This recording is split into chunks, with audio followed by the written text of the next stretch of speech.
আজ সকাল ১১টায় লালমিরহাটের পাটগ্রাম উপজেলার বুড়িমারি স্থলবন্দরে বাংলাদেশ স্থলবন্দর কর্তৃপক্ষের চেয়ারম্যান জিল্লুর রহমান চৌধুরী পরিদর্শন করেন।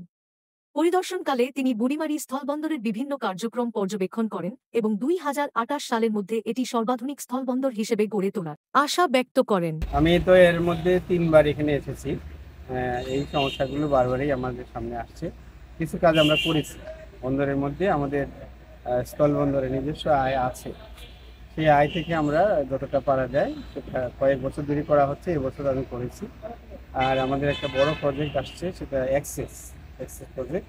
ওই প্রজেক্টের মধ্যে একটু মাস্টার প্ল্যান আছে এবং সেই অনুযায়ী এই যে কথাগুলো আপনি বললেন, বন্দর ফ্যাসিলিটিস বা লজিস্টিক্স, সেইভাবেই ধরা হয়েছে এবং এটা বাস্তবায়ন হতে হয়তো ২৮ সাল পর্যন্ত যেতে পারে।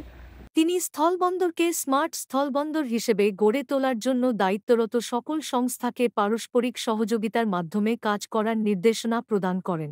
তার মধ্যেই আপনারা দেখবেন যে বন্দরের শেপটা বদলে যাচ্ছে।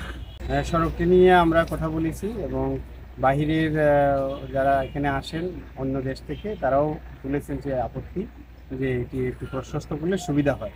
সেই প্রজেক্ট নেওয়া হচ্ছে। দ্রুতই দেখতে পারবেন এর উপরে কাজ। হয়তো ৬ মাসের মধ্যে আপনি দেখবেন যে এটা হয়ে গেছে।